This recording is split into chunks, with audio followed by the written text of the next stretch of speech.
Oke, siap bang. Ini langsung di auto record ya bang? Baru mulai langsung udah di record kan?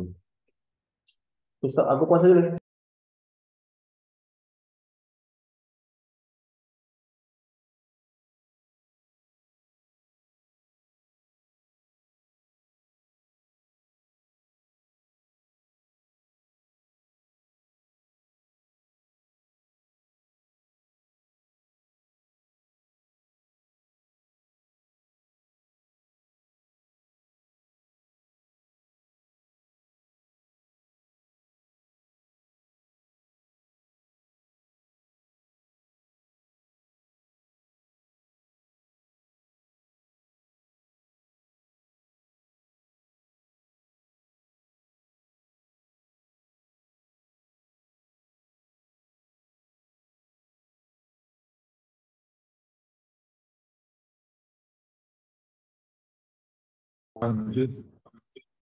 Selamat datang Dokter Krisna. Selamat malam. Sudah terdengar suara saya? Selamat malam. Terdengar dok, izin dok. Oke, mohon maaf soalnya ini barusan buka laptop jadinya langsung join gitu. Gimana kabarnya di Riau? Sehat? Di Riau, baik dokter. Sehat dok. Oke. Dokter Terima Johannes kasih dok. gabung? Sudah. Dokter Johannes sudah bergabung dok. Oh,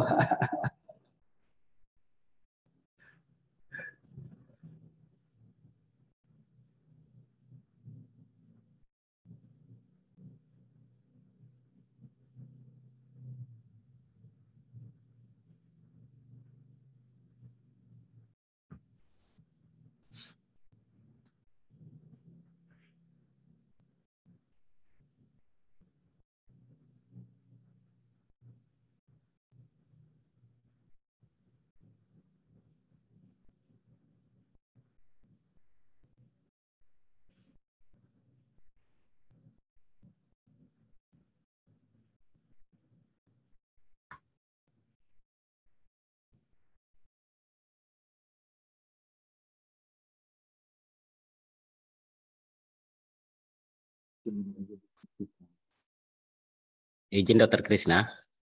ya. Gimana, Dek? Izin dok, jam 19.30 kita mulai dok.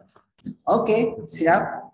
Kalau saya sih sudah siap. Nanti kan dibuka dengan Dokter Johannes dulu ya, Bang Jo dulu ya. Atau Iya langsung? dokter. Oke, siap. Kita kan ngobrol-ngobrol santai aja kan? Iya dokter. Oke, siap, Dokter Yori. Dokter dengan Dokter Yori ya, benar ya? Siapa panggilannya Dokter Yori Yori? dok, iya dok. Ah, oke, siap. Yori dok. Kasih dok.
Oke.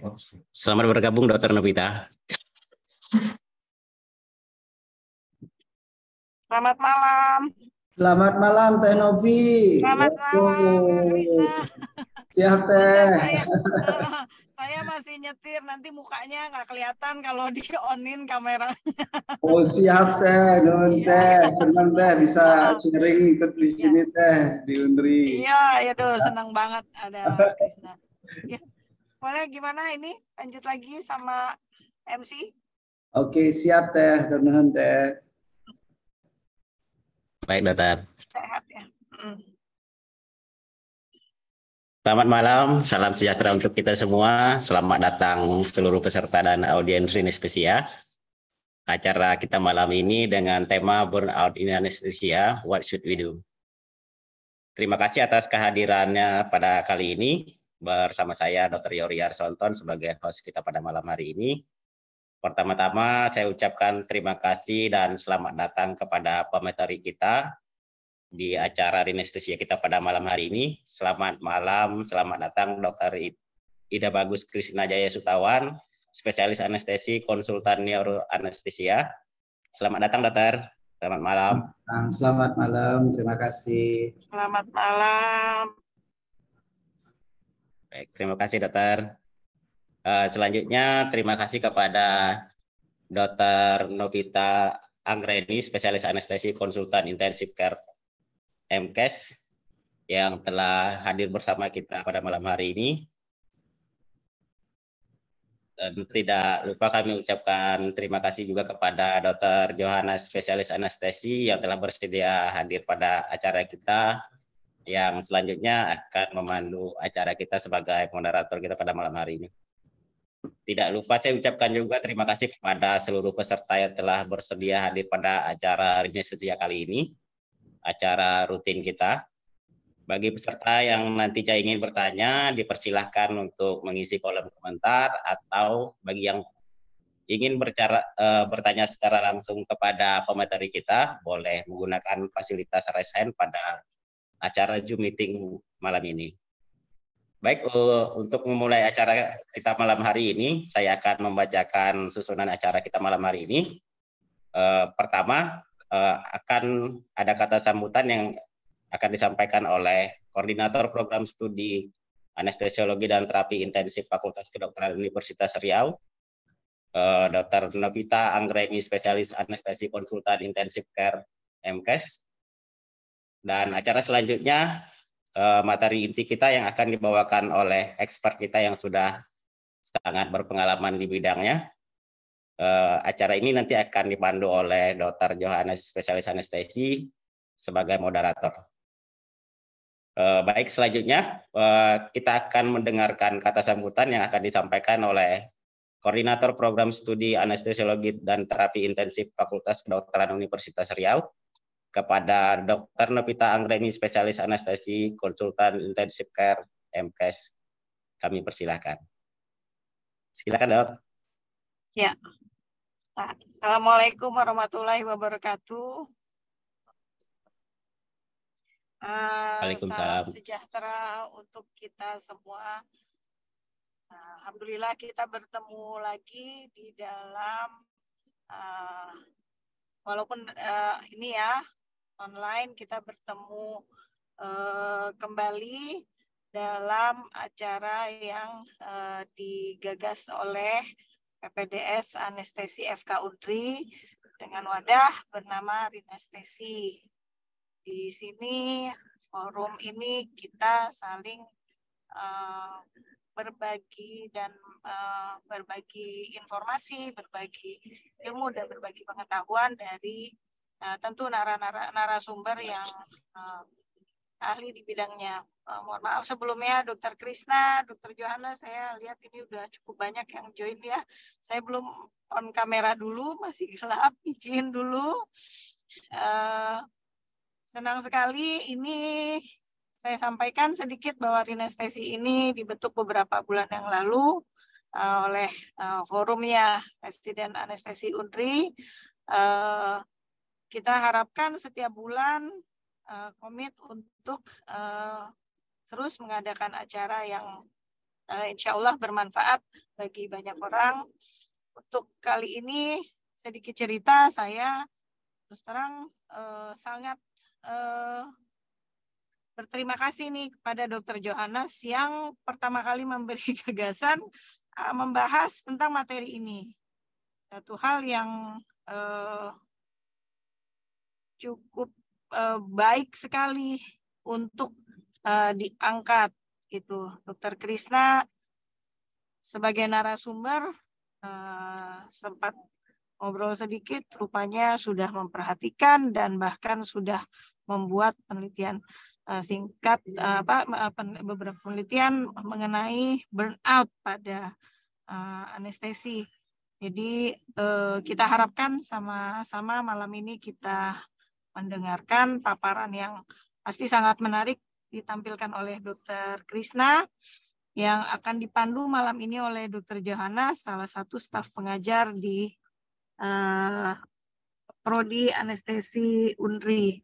Untuk tidak memperpanjang waktu, saya kembalikan lagi kepada host. Terima kasih banyak Dr. Krisna sudah bersedia berbagi ilmunya, sudah bersedia bergabung bersama kami. Akan duduk manis sekali saya untuk mendengarkan paparan dari Dr. Krisna. Ya, silakan saya kembalikan lagi ke host. Assalamualaikum warahmatullahi wabarakatuh. Waalaikumsalam.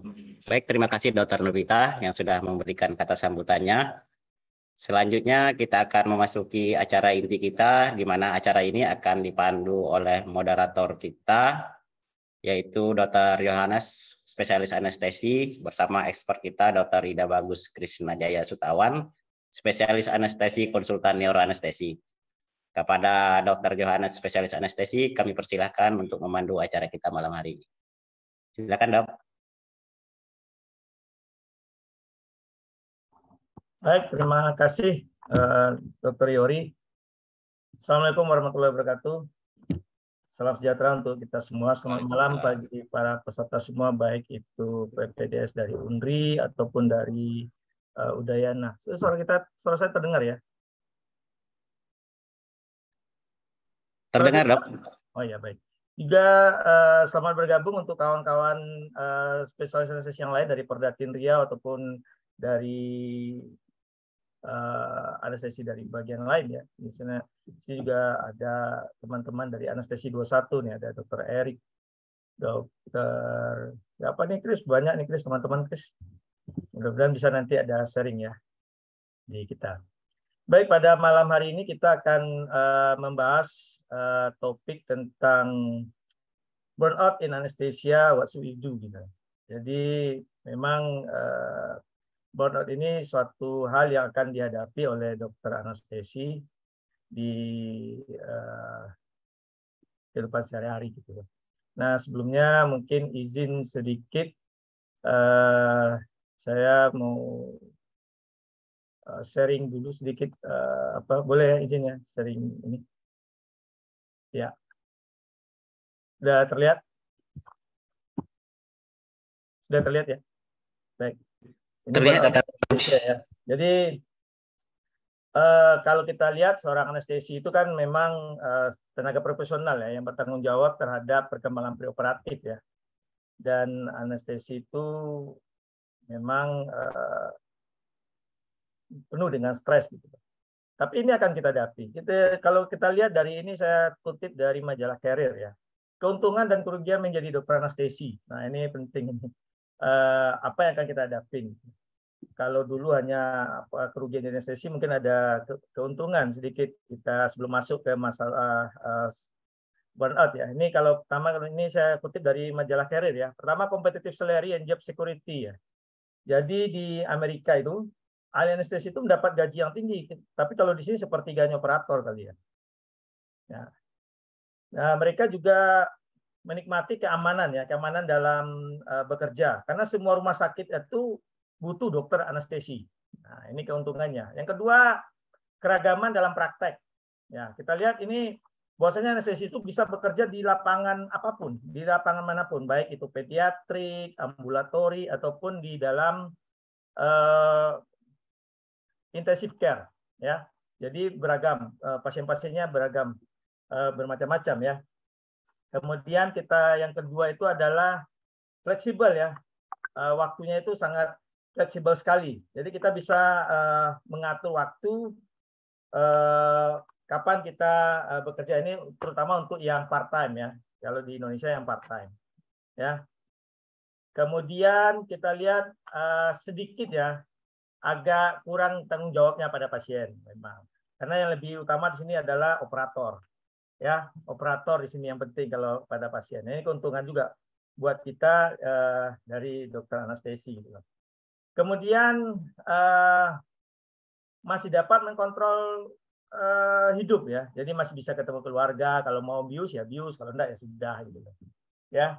Kemudian ada kepuasan dalam pekerjaan, di mana kita itu kalau melihat hasil itu, kalau pasiennya selamat itu langsung kita bisa lihat dan kita bisa senang. Dan yang ketujuh adalah pemaparan terhadap teknologi-teknologi yang terbaru. Nah, kita sangat terpapar itu dengan teknologi yang terbaru. Ini mungkin keuntungan-keuntungan di bidang anestesi.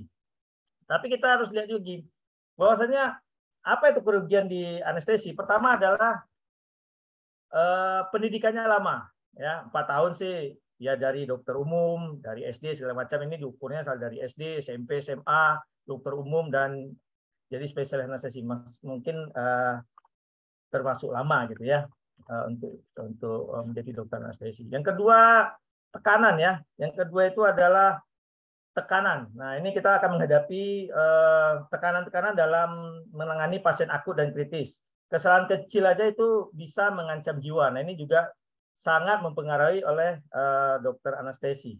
Ya.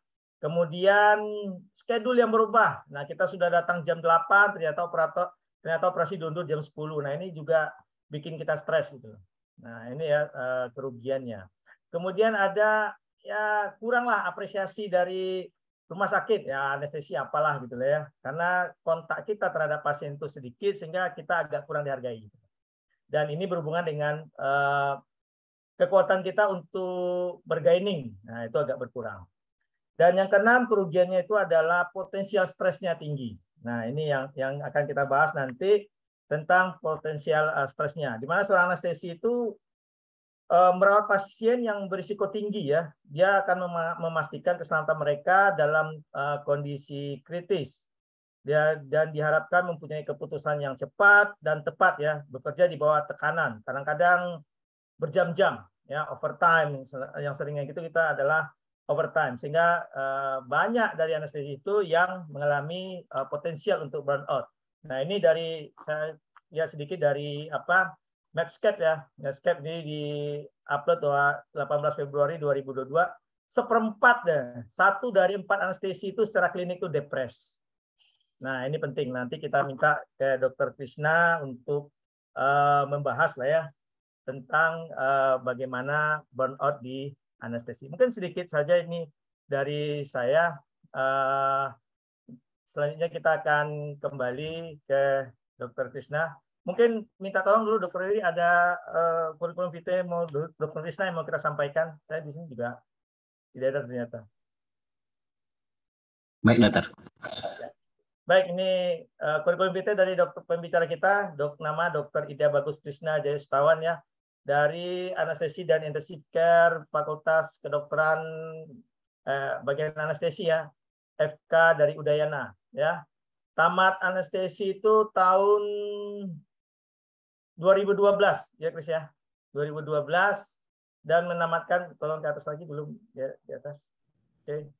Maaf ya, dan 2016 menamatkan konsultan neuroanestesi di Bandung. Banyak paper yang sudah ditulis oleh Dr. Krishna, mungkin terlalu panjang untuk dibacakan ini, semuanya first author semua ini. Ini mungkin tidak lama lagi mungkin Dr. Krishna mau jadi profesor kayaknya. Ya, sudah banyak paper yang ditulis oleh beliau, mungkin semuanya memang terkait pada manajemen head injury ya, rata-rata injury sesuai dengan konsultan beliau di neuroanestesi. Mungkin itu saja pengantar dari saya. Mudah-mudahan nanti sedikit banyak kita bisa berdiskusi, kita sharing pengalaman, juga banyak-banyak kawan-kawan dari anestesi yang lain mungkin nanti bisa berbagi atau sharing pada akhir sesi nanti, sesi tanya jawab. Baik, kita waktu dan tempat sepenuhnya kita serahkan kepada Dr. Krishna. Silakan, Dr. Krishna. Oke, terima kasih Dr. Johannes untuk perkenalannya yang sedikit berlebihan ya. Jadi saya coba untuk share screen dulu.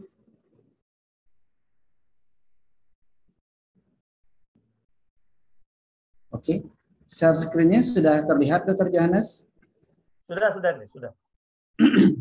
Pertama-tama saya mau mengucapkan terima kasih ya pada panitia ya sudah merancang acara ini dengan sangat baik sekali ya, dan sudah memberikan suatu latar belakang yang baik juga ya. Jadi burnout in anesthesiologist ya, what should we do ya. Terima kasih pada panitia. Kemudian saya ucapkan terima kasih kepada Teh Novi ya yang dulu ngajarin saya intubasi. Kalau beliau enggak ada saya nggak akan pernah bisa intubasi ya. Kemudian terima kasih pada Dr. Johannes yang sudah sedikit berlebihan memperkenalkan saya. Oke. Dan kepada teman-teman sejawat semuanya, selamat malam. Semoga selalu dalam keadaan yang berbahagia kita semua ya. Oke, hari ini saya sangat senang sekali ya untuk sedikit sharing ya mengenai burnout ini. Saya sengaja membuat sebuah judul ya bahwa anesthesia occupational stress itu sebenarnya underestimated ya. Kita sering underestimate hal ini, under recognize, tapi sebenarnya secara clinically relevant. Bukan untuk menjadikan kita menjadi seorang anestesi yang spektakuler, enggak. Jadi mengenal burnout dan kita waspada dengan adanya burnout ini akan membuat kita menjadi anestesi yang lebih baik. Gitu. Kenapa? Mari kita lihat contohnya. Oke. Nah, ini sebuah cerita yang 2 tahun yang lalu, ini adalah seorang dokter anestesi di Brasil yang notabene itu melakukan tindakan yang sedikit tidak senonoh karena dia memasukkan alat vitalnya, jadi alat kelaminnya itu ke pasien yang sudah terbius dan akhirnya terjadi secara sistemik. Ketika kita melihat hal seperti ini, saya ngobrol dengan beberapa teman, dengan mudahnya kita mengungkapkan, itu anestesinya sakit jiwa. Gitu. So easy kita mengatakan hal seperti itu. Tapi coba kita sedikit duduk dan kita renungkan. Orang ini kuliah kedokteran. Tentunya walaupun dia di Brasil atau dimanapun di seluruh dunia, saya kira tidak akan ada sebuah fakultas kedokteran akan menerima orang yang dengan sakit jiwa. Itu yang pertama. Kemudian dia sudah lulus sebagai seorang dokter anestesiologis. Artinya seperti dikatakan oleh Dr. Johannes tadi, dia sudah memberikan pendidikan yang tidak pendek dan juga mengalami sekian banyak fase pendidikan, fase seleksi dan lain sebagainya. Jadi pasti ada sesuatu yang something wrong yang menyebabkan kenapa dia sampai bisa melakukan hal seperti ini. Seperti itu. Nah, ini yang pertama kali yang terus terang saja melejitkan atau membuat saya itu mulai mencari kenapa kok bisa ada seperti ini, seperti itu. Ya akhirnya saya menemukan bahwa ya burnout jawabannya. Jadi kemungkinan memang ada dia dalam posisi seperti ya memang kelainan psikologinya, tetapi pencetusnya pasti ada. Nah pencetusnya inilah yang saya kira mengarah ke burnout itu sendiri. Oke. Kita mulai. Stres ya, sebagai seorang anestesiologi kita benar-benar nggak bisa memungkiri praktek sebagai seorang dokter anestesi itu memang stressful. Itu nggak bisa dipungkiri. Bahkan saya sendiri dulu ketika saya tamat, baru tamat, 2-3 tahun tamat, saya itu bangga. Wow, saya bangga. Kenapa saya bangga? Saya itu stres sampai saya tidak sadar diri saya stres. Saya bangga. Saya merasa bangga sampai akhirnya saya mengalami VES. Di sana saya sadar.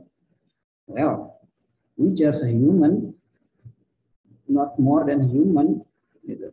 Jadi bukan manusia setengah dewa atau hal yang lain yang diungkapkan oleh orang-orang seperti itu. Nah, we are just a human dan kita bisa stres. Dan stres karena anestesia praktis itu bisa muncul secara mentally, emotionally, dan physically. Physically itu ya capek, begadang, muncul ya stresornya. Emotionally, seperti dikatakan oleh Dr. Johannes, kita udah datang jam 8, udah siap-siap, tahu-tahu operator bilang, tunggu ya, saya masih ada praktek, tunggu dulu, ini masih ada ini, harus nunggu. Sedangkan jam segitu kita sudah ada buat planning acara dan lain sebagainya secara emosional. Itu juga dengan mentally. Bagaimana kita berhubungan dengan orang-orang di sekitar kita. Bagaimana terkadang kita tidak dihargai. Cuman anestesi kok. Well, sometimes you talk like that. Kayak gitu. Ya, itu yang sudah diungkapkan oleh Dr. Johannes tadi. Nah, hal-hal yang paling banyak yang menyebabkan ini dikatakan ialah perioperatif katastrof. Ini udah pasti. Perioperatif katastrof itu adalah suatu keadaan di mana keadaan pasien itu tiba-tiba memburuk. Suatu keadaan yang kita tidak nyangka. Tiba-tiba pasien desaturasi, wah terjadi misalnya emboli air ketuban contohnya. Itu pasti akan membuat kita stres dan panik. Seperti itu. Itu hal-hal yang masuk dengan perioperatif katastrof. Medical malpractice yang sekarang sudah mulai gencar. Dengan adanya media sosial, orang-orang sangat mudah untuk dipanas-panasi untuk melakukan penuntutan. Sini sudah mulai medical malpractice. Ya. Kemudian interpersonal konflik yang tadi itu, hubungan kita dengan operator, hubungan kita dengan tim medis yang lainnya. Karena kita adalah bagian dari tim gitu loh. Kita tidak bisa bekerja sendiri. Jadi hal ini ya akan membuat satu stresor tersendiri untuk kita seperti itu. Nah, occupational stress ya, jadi stres karena pekerjaan itu unavoidable. Kita nggak bisa menghindari ini. Karena itu memang ada di sekitar kita.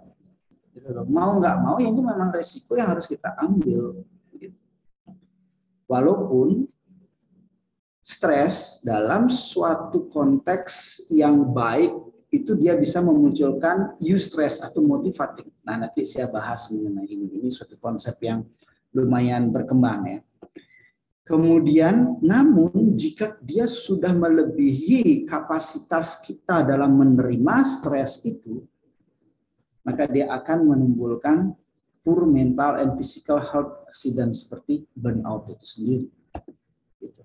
Ini akan menyebabkan menjadi arogan, menjadi sering absen, disability, produktivitas menjadi menurun. Nah, kemudian secara physically, kardiovaskular masalah. Contohnya ya, saya sendiri pernah mengalami VES, jujur aja. Saya alami kok itu. I've been through that. Habis itu muskulital masalahnya capek, lemes, kemudian mulai gastrointestinal, GERD muncul, everything something like that. Tidur nggak jelas, mulai marah-marah, cepat marah pada keluarga atau pada siapapun yang ada di sekitar kita. It happenings. Sometimes kalau saya ngobrol seperti ini, ya mohon maaf kalau ada beberapa yang merasa tersinggung dengan hal itu. Well, saya tidak bermaksud menyinggung, tapi memang benar keadaannya dan saya pun merasakan hal yang sama seperti itu.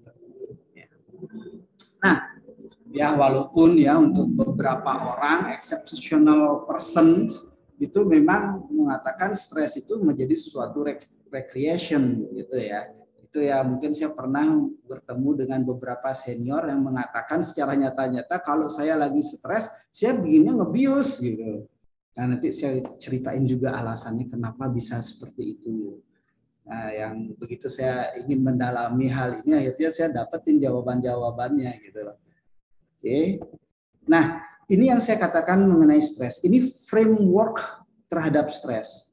Kalau dulu kita menganggap bahwa ada stimulus, muncul stresor, ya, ada stimulus, stresor, stres respon, lalu muncul efek. Kita cuma pikirnya seperti itu.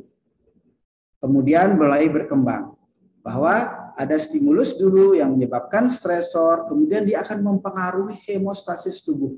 Inilah yang penting sebenarnya, hemostasis tubuh ini. Hemostasis tubuh. Jika dia merasa hemostasis ini ditantang, maka dia akan menjadi stres.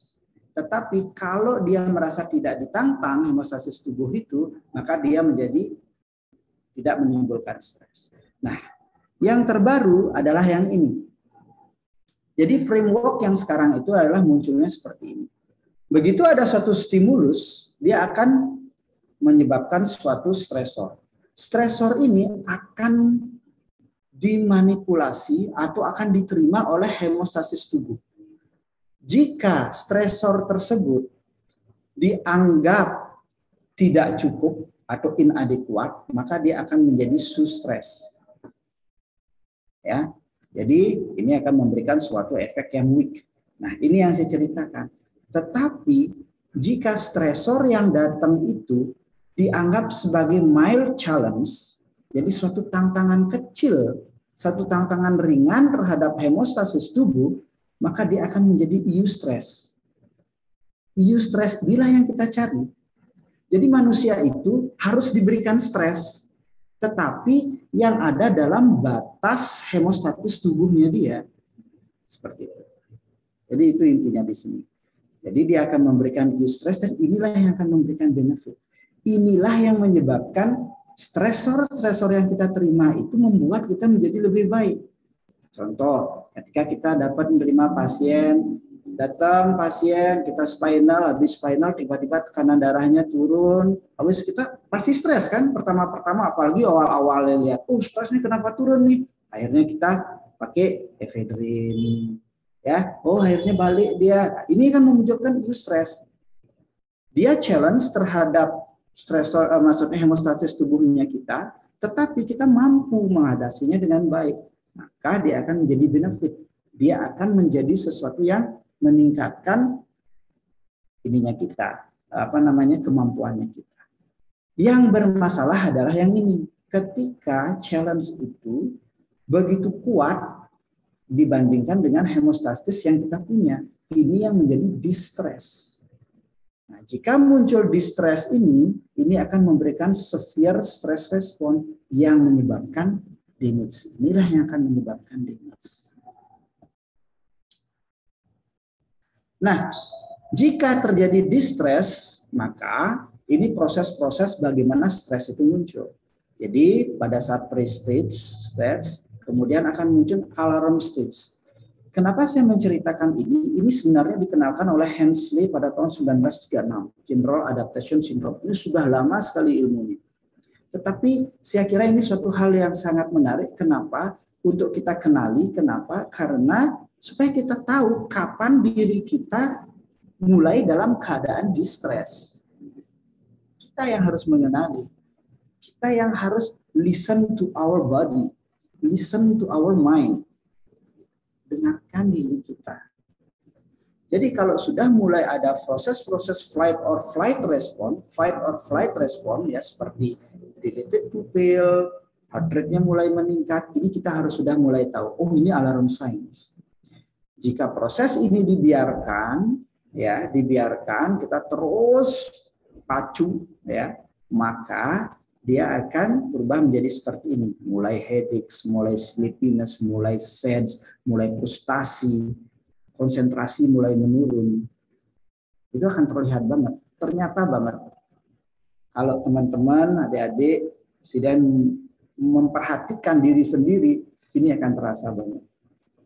Nah, janganlah sampai ke exhausted stage. Kalau sudah sampai ke exhausted stage, maka akan muncul hal seperti fatigue, burnout, dan decrease terhadap stress tolerance itu sendiri. Itu yang dapat terjadi. Hal-hal yang seperti ini ya notabene memang obrolan warung kopi, tetapi ini penting buat kita. Seperti yang saya katakan di awal, bukan untuk menjadi seorang anestesiologis yang spektakuler, tetapi sebagai seorang anestesiologis yang baik. Salah satu baik itu syaratnya adalah secara mental kita baik, kan seperti itu. Ya, ini burnout.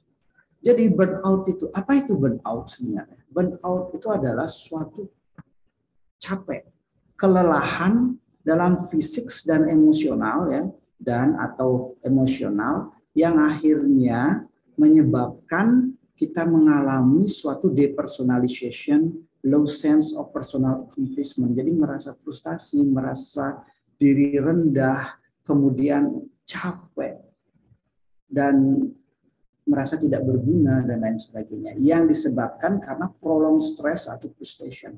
Itu sebenarnya definisi dari burnout itu sendiri. Nah, ini yang seperti dikatakan tadi, saya ngambil datanya 2020 ya, Dr. Johannes dapatnya yang 2022 ya, mungkin nanti saya minta ya juga ya beritanya 1/4 bahwa didapatkan wah the fire among us ya, burnout di anestesi itu 13,8% itu sudah memenuhi kriteria burnout itu sendiri dari penelitian yang dilakukan. Kemudian 59,2% itu high risk for burnout. Ini tahun 2020. Nah, ini yang saya ceritakan tadi. Pada saat kita dalam keadaan stres, ya, jadi dalam tubuh ini sebenarnya lumayan enak ya untuk diceritain sebenarnya. Jadi dalam tubuh kita itu, dalam mengelola keadaan tubuh itu sebenarnya ada 4 neurotransmitter yang memang benar-benar berpengaruh satu sama lainnya. Yang ada itu adalah norepinefrin, dopamin, serotonin, ya, itu 3, ya. Nah itu 3. Itu 3 itu yang sebenarnya satu lagi nikotin, ya.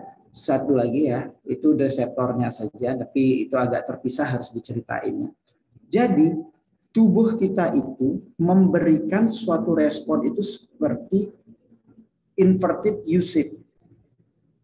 Kalau kita dalam keadaan stres atau too much, ya, maka dopamin yang di-push itu juga banyak yang dicapai oleh D1, maka dia akan terjadi yang namanya hiperaktivitas, ya, hiperaktivitas dari dopamin, hiperaktivitas dari reseptor dopamin. Inilah yang terjadi pada saat kita mengalami stres, hiperaktivitas dari reseptor dopamin itu. Jadi ini hampir sama dengan pada orang yang kecanduan. Juga mereka mengalami hiperaktivitas. Ya.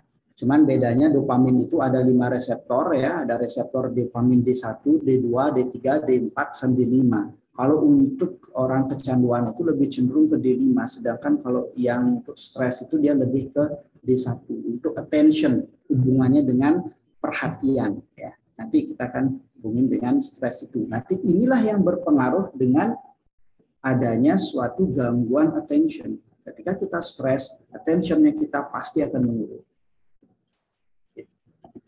Oke, ini simptom-simptom dari burnout ya. Jadi kalau teman-teman sudah mulai mengalami simptom ini, ya secara kognitif terjadi memory problem, poor judgment, ya secara emosional terjadi general uneasiness, terjadi depression, agitation dan lain sebagainya, well kita harus mulai hati-hati.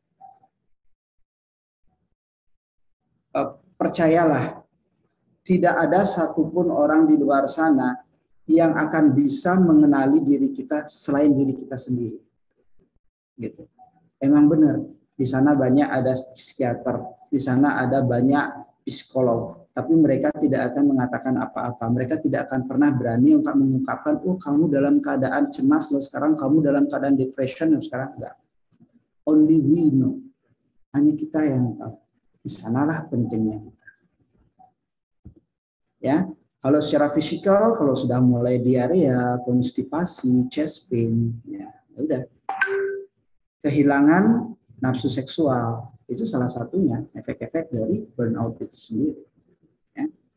Kemudian eating, ya mulai gangguan, ya ataupun sebaliknya. Ini efek-efeknya.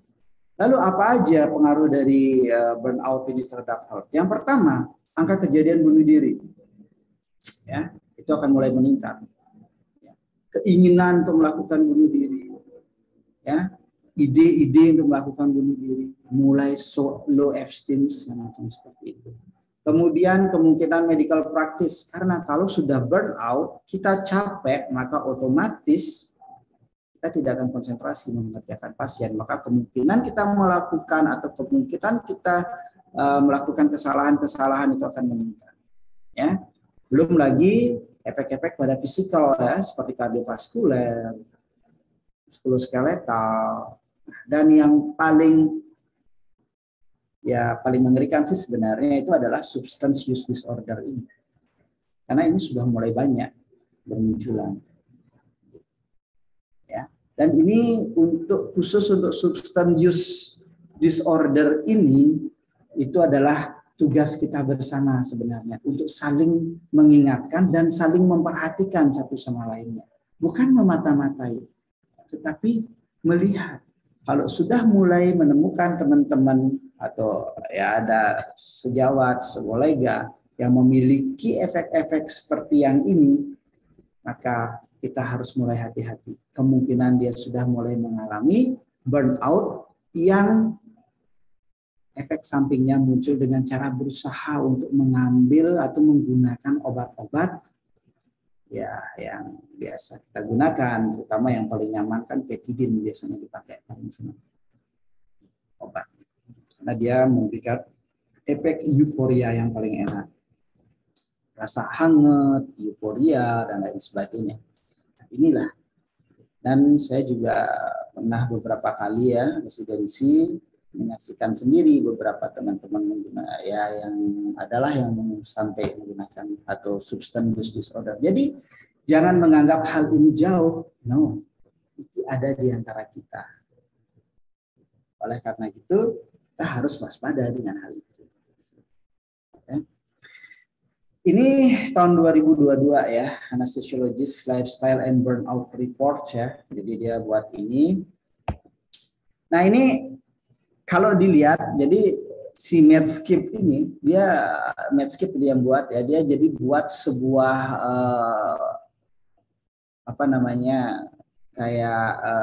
survei ya. Dia melihat bahwa angka kejadian untuk terjadinya burnout itu untuk anestesiologis adalah 47%. Itu ada di tengah-tengah ya kelihatan. Tetapi ya. Kalau kita lihat lagi ini ya angkanya ini, kalau kita di Indonesia kan gelarnya kita sekarang SPANTI ya. Artinya apa? Selain sebagai seorang anestesiologis juga critical care. Jadi kalau dijumlahin di sini, apalagi kalau kita mainnya di emergency medicine ya udah ditambahin aja 60, 56 sama 47. Ya jadi kemungkinan kita untuk mengalami burnout sangatlah tinggi seperti itu. Ya. Kemudian, Sani apa aja sih yang menyebabkan what contribute most to anesthesiology burnout?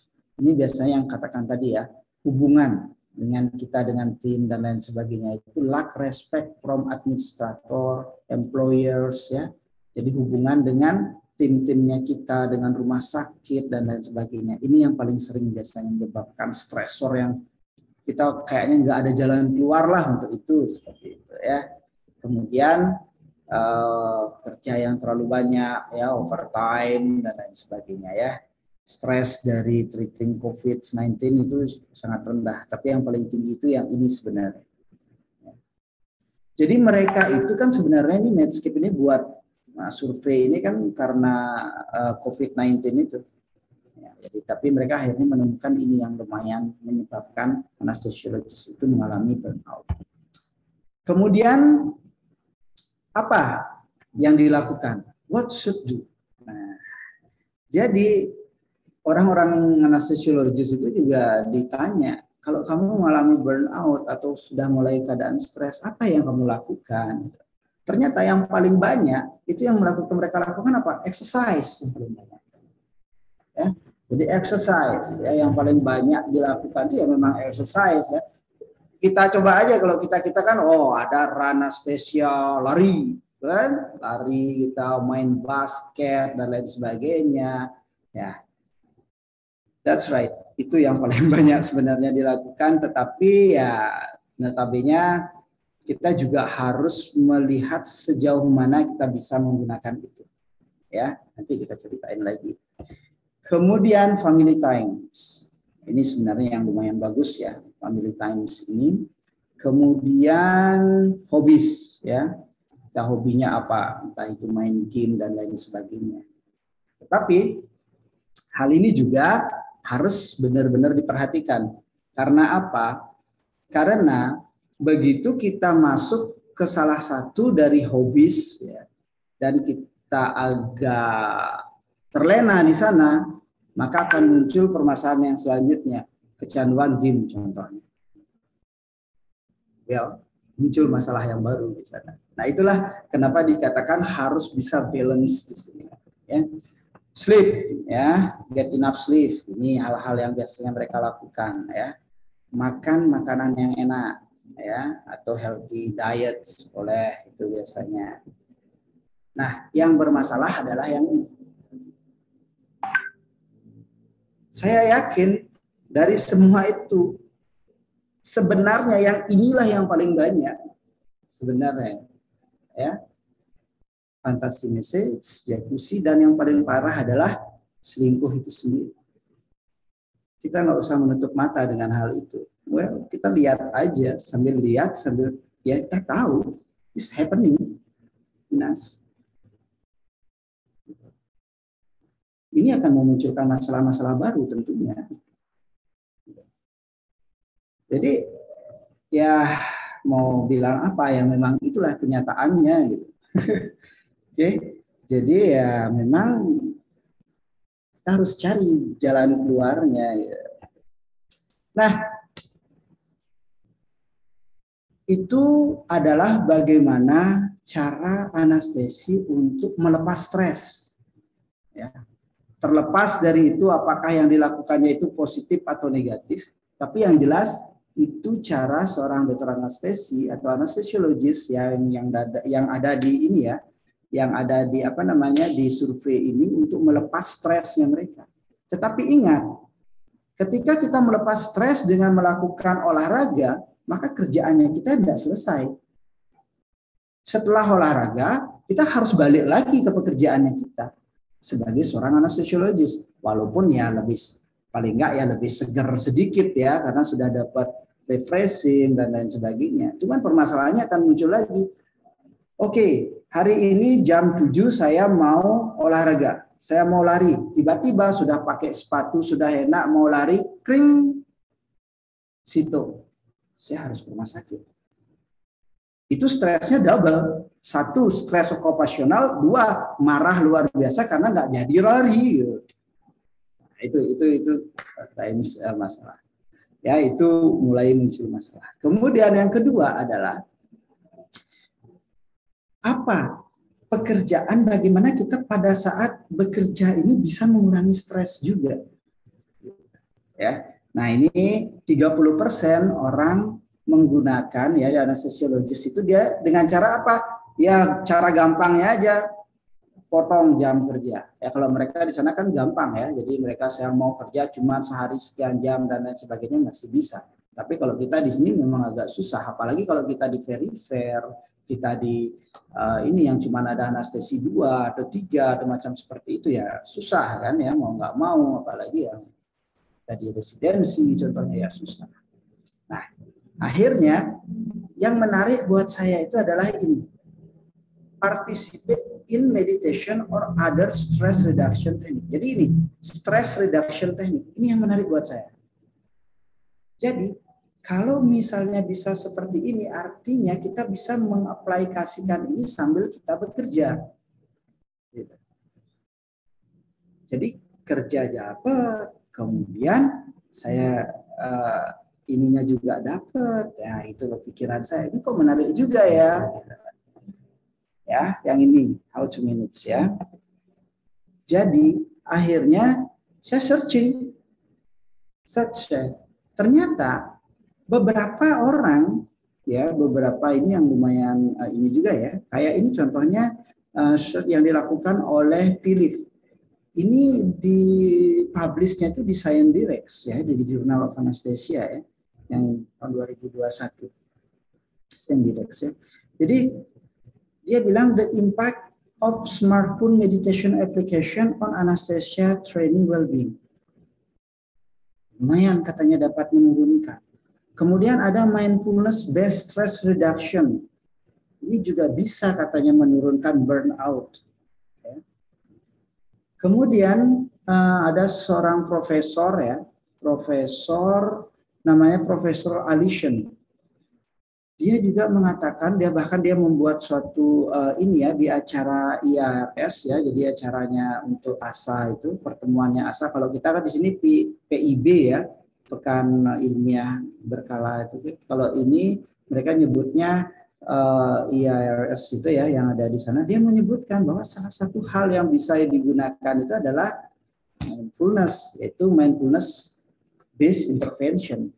Dan yang terakhir yang saya dapetin itu ternyata di Indonesia itu ada penelitiannya yang dilakukan oleh Pradini yang dibimbing oleh Dr. Andi Ade di Universitas Indonesia. Jadi dia menggunakan suatu metode yang disebut dengan mindfulness based intervention. Jadi suatu terapi yang sebenarnya psikoterapi ya, yang seringnya dilakukan oleh psikologi sama dilakukan oleh psikiater. Dan ternyata itu lumayan membantu dan mulai banyak yang melakukan penelitian mengenai hal itu. Ya. Kami juga di Bali ini saya sudah selesai sih ngambil sampelnya, tapi masih lagi ngolah sampel. Saya juga sedang melakukan penelitian. Itu saya menggunakan suatu alat untuk mengukur aktivitas otak ya. Aktivitas otak saya bandingkan antara residens yang mengerjakan pasien ASA 1-2 dan pasien mengerjakan pasien ASA 3-4. Ternyata memang berbeda gelombang otak yang munculnya. Ya, yang juga saya cek dengan PSS score ya. Jadi skor stresnya itu ya memang berbeda. Jadi setelah mengerjakan pasien 3-4 itu, ASA 3-4 itu ya memang tingkat stresnya menjadi lebih tinggi setelah mengerjakan itu. Saya cek dan juga ininya berbeda, gelombang otak yang munculnya itu berbeda, lebih banyak gelombang beta dan gamma yang muncul. Sedangkan kalau misalnya yang kerja ASA 1-2 atau yang saya bandingkan dengan baseline ya itu ya munculnya ya lebih ke alfa, beta, macam seperti itu. Jadi ya memang pengaruh ternyata.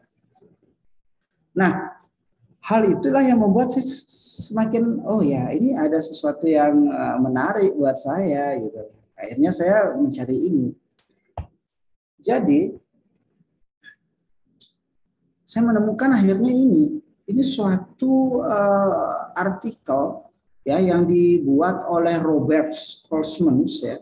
Robert Holzmans itu dari Departemen of Anesthesia dan di Harvard Medical School ya. Ini sudah agak lama sih sebenarnya, tahun 2015 ya, di American Society of Anesthesiologists.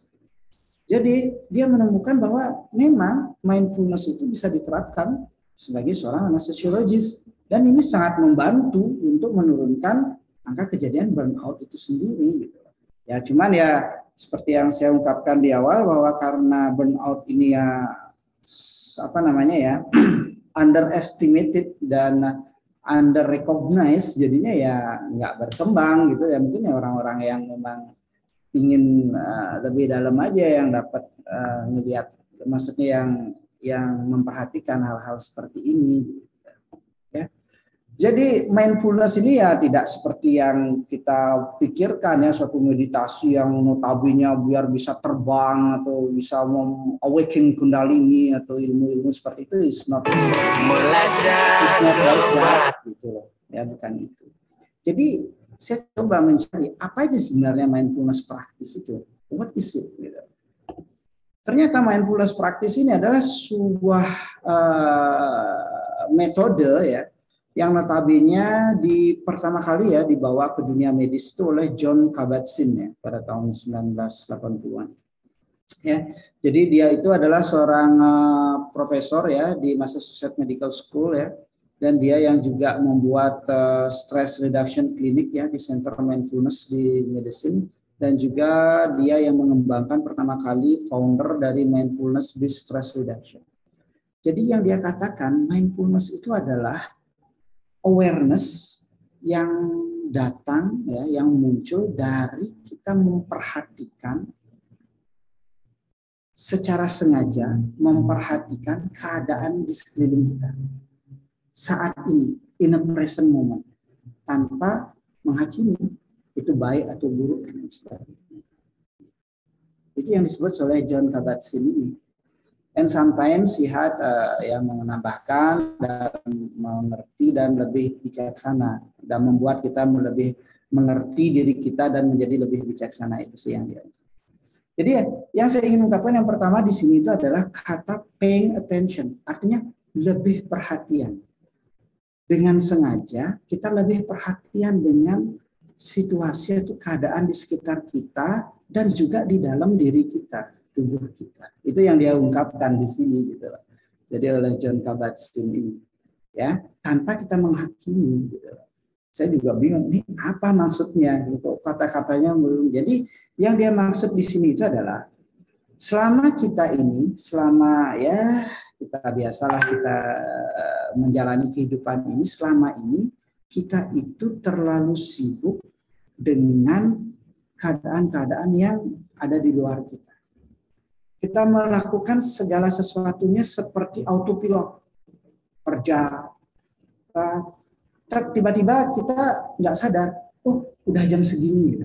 Pernah nggak kita ngerasain, oh kita kerja, tiba-tiba kita udah nggak sadar aja, oh ini udah jam segini loh, oh sekarang udah hari Jumat loh, baru kemarin kayaknya hari Senin. Karena saking kita autopilot melakukan segalanya, checklist banyak, oh ini masalah, oh besok harus ini, harus ngerjain ini, oh besok pasiennya ini lagi 2 hari ini banyak. Sometimes karena kita selalu seperti itu, itulah yang sebenarnya kadang-kadang memunculkan stresor yang kita nggak sadarin lagi. Itu yang disebut sama Jon Kabat-Zinn, bukan saya, dia yang bilang seperti itu. Dia mengistilahkan itu dengan doing mood. Jadi dia ingin mengatakan, kalau Anda ingin enjoy dan menurunkan stress level Anda, maka Anda harus masuk ke being mood, gitu dia bilang. Being mood itulah satu keadaan di mana kita enjoy, menikmati masa ini. Jadi benar-benar, oh saya sekarang lagi nge-bius, ya saya sedang nge-bius.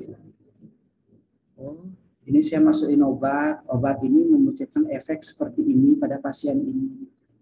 Tiba-tiba muncul, oh tekanan darahnya turun. Saya sadar, oh saya merasa takut, oh panik, saya sadar. Tapi setelah itu saya tidak terlena dengan rasa panik ini. Tapi saya mengerjakan apa yang harusnya saya lakukan. Kedengarannya aneh, tapi setelah saya coba praktiskan ya selama 2 tahun ini, ternyata itu masuk akal dan itu bisa dilakukan. Ini something yang aneh ya, saya maksudnya dalam arti saya mencoba karena yang tadi itu gara-gara berhasil itu, dokter berhasil itu akhirnya saya sampai ke sini juga gitu. Ya, jadi ini penelitian mengenai mindfulness ini juga banyak ya. Jadi dilakukan oleh banyak hal, oleh banyak orang ya. Salah satunya yang paling intens dengan ini adalah Tang et al. Dia memasukkan ini ke Nature ya untuk penelitiannya, dan Malinowski ya. Tang itu dari Boston, Malinowski ini dari Europe ya, Jadi dari Tang itu mengatakan bahwa mindfulness itu ada 3 hal yang diperhatikan. Attention control, ini yang paling penting. Ini yang paling banyak membantu kita untuk menurunkan stres dan menyelesaikan masalah-masalah secara anestesi. Jadi bagaimana kita tetap bisa perhatian dengan apa yang ada di sekitar kita. Kemudian yang selanjutnya, yang penting itu adalah ini. Ternyata kalau kita melakukannya pada awal itu effortnya banyak. Tapi semakin sering kita lakukan, itu semakin tanpa effort. Jadi otomatisasi, bukan otomatisasi ya. Jadi dalam arti otomatis saja kita tahu, oh ini marah, oh saya lagi marah. Ya sudah, lepas. Setelah saya marah, setelah saya sadari dia mulai mereda, baru saya melakukan yang apa yang seharusnya saya lakukan. Saya lagi panik. Saya sadar itu. Setelah itu baru saya melakukan apa yang harus dilakukan. Jadi memang terasa ini efeknya itu. Nah, ini sih sebenarnya apa yang terjadi pada brain, ya. Jadi pada saat kita dalam keadaan stressful, maka ini tidak ada hubungan deh antara thinking brain dan amigdala ini, dia tidak berhubungan. Sehingga apa? Ketika kita panik dalam keadaan stres, termuncul satu masalah, kita dalam keadaan stres, ada suatu masalah, maka yang akan terjadi itu adalah emotional memory centernya kita akan berhubungan langsung dengan amigdala dan langsung dia mengaktifkan flight or freeze effect. Nah, bagaimana mindfulness itu bisa membantu? Dengan mindfulness itu membantu itu adalah hubungan ini diperbaiki. Jadi thinking brain sama amigdala ini dihubungkan. Yang saya katakan tadi, karena kita tahu dalam keadaan panik, saya tahu, saya panik. Tapi saya tidak langsung mengikuti panik ini, langsung marah-marah, kamu salah itu, kamu ini, ambil ini. Enggak seperti itu. Tapi saya panik. Saya sadar dulu sebentar, kemudian baru saya melakukan, ini masalahnya apa? Apa yang harus saya selesaikan? Kalau ini misalnya pasiennya desaturasi, ini yang harus saya lakukan dulu, saya minta ini untuk melakukan ini, jadi lebih terpoint. Gitu. Ya. Nah, ini adalah hal-hal dari penelitian itu, di mana apa saja yang bekerja pada saat kita melakukan mindfulness practice. Ya. Nah, how does mindfulness help? Yang tadi saya sudah jelaskan, ya. Dengan mindfulness itu kita bisa menjadi lebih sadar, lebih aware dengan apa yang ada di sekitar kita, tidak otomatisasi, ya. Dengan apa? Jadi kita sadar, kita enjoy, itu yang pertama. Yang keduanya itu kita menjadi lebih punya waktu untuk berpikir karena kita tidak terlarut dengan emosionalnya kita. Ya. Nah, yang agak menarik itu adalah ini, mindfulness. Is mindfulness relaxing? Nah, ini satu hal yang menarik, banyak yang menanyakan, ya. Apakah dengan melakukan mindfulness itu kita menjadi lebih rileks? Jawabannya tidak. Kalau kita melatih mindfulness, itu terkadang kita akan menjadi, beberapa orang itu mungkin pada fase-fase awal itu biasanya, ya, saya juga merasakan hal yang sama, itu sangat susah karena kita dilatih untuk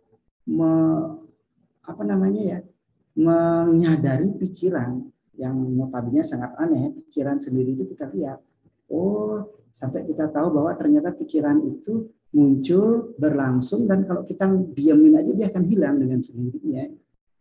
Dalam 1 menit itu bisa ada 48 pikiran yang muncul, bahkan lebih. Well, itu hal-hal yang notabene yang saya anggap lucu juga, ya. Cuman ya kenyataannya memang ada seperti itu, gitu. Hal-hal yang ini, ya, memang benar lumayan juga. Jadi si Jon Kabat-Zinn ini, ya, membuat ini, mengambil meneliti tentang mindfulness itu, gitu. Ya. Tetapi kita itu kalau melakukan mindfulness itu ibarat seperti lari. Kalau kita lari, kalau kita ini capek nih, atau kalau dalam ini kan kita stres, ya. Kalau kita capek, kita lari, tentunya pada saat lari itu kan bukannya kita menjadi lebih segar, tapi kita jadi lebih capek sebenarnya. Tetapi kalau kita lakukan secara rutin, maka itu akan memberikan efek kita menjadi lebih fit, ya. Begitu juga dengan mindfulness ini. Jadi menurut Jon Kabat-Zinn itu, dia bilang itu bahwa dengan mindfulness itu sama seperti kamu melakukan olah batin, gitu. Jadi dengan mindfulness, pada saat kamu melakukan mindfulness, kamu akan merasa tidak nyaman karena kita memang karena kita itu pasti akan jauh lebih enak tuh kalau menghayal, itu enak banget, ngikutin pikiran itu enak banget, gitu. Tetapi kalau kita disuruh untuk berusaha untuk memframe pikiran, bukan memframe, ya, maksudnya kita disuruh untuk mengamati pikiran, menyadari, itu akan menjadi lebih susah, dan untuk beberapa orang menjadi susah, gitu. Tetapi kalau terus dilatih, itu akan membuat kita menjadi yang tadi itu, lebih aware. Kita tahu, saat ini saya sedang marah, saat ini saya sedang panik. Jadi tidak terlarut. Itu sih ya ininya. Lalu bagaimana mempraktiskan ini? Ini ada beberapa ya. Kita bisa ikut MBSR, ada bukunya. Kemudian aplikasi sudah banyak. Headspace, contohnya Insight, itu ada aplikasi-aplikasi yang sangat banyak sekali kalau mau dicari di apa namanya di Android atau di Apple juga ada ya. Kemudian cara yang mudahnya ya itu ya yang kalau dilakukan di penelitiannya tadi ini sama Dr. Andi Ade itu ya dia melakukannya seperti ini. Jadi melakukannya selama 4 minggu, kemudian mereka melakukan mindful breathing ya, mindful walking, mindful eating. Jadi belajar untuk duduk, merasakan nafas seperti itu. Ya. Jadi pada saat jalan, belajar untuk jalan, benar-benar mindful, kemudian dia menyentuh tanah, macam seperti itu. Jadi mulai belajar untuk, saya ada di momen ini, seperti itu. Itu sih yang saya dapatkan ya, dari ininya dia, dan saya started to practicing ini juga, mempraktekkan ini, dan sangat-sangat membantu sekali ya. Terutama ketika saya mengalami terjangkit itu COVID-19 ya, COVID ya, saya kena COVID itu 1 minggu sebelum vaksin datang, jadi kenanya yang masih yang ini, yang lumayan sebelum vaksin saya kenanya, jadi ya terasa banget, dan ini benar-benar membantu mindfulness ini. Ya, ini sih tindakan-tindakannya. Kalau misalnya ya, ini mungkin ya saya terlalu lama ya ngomongnya ya. Oke, udah 1 jam, tapi kalau mau itu coba aja ya, ini mungkin 1 atau 2 menit ya. Coba dirasakan, kita duduk ya dengan santai, saya kira semua dalam keadaan santai.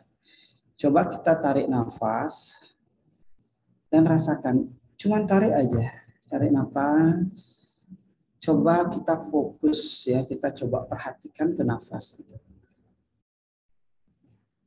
Rasa kita nafas, tarik. 1, tarik nafas, lepas.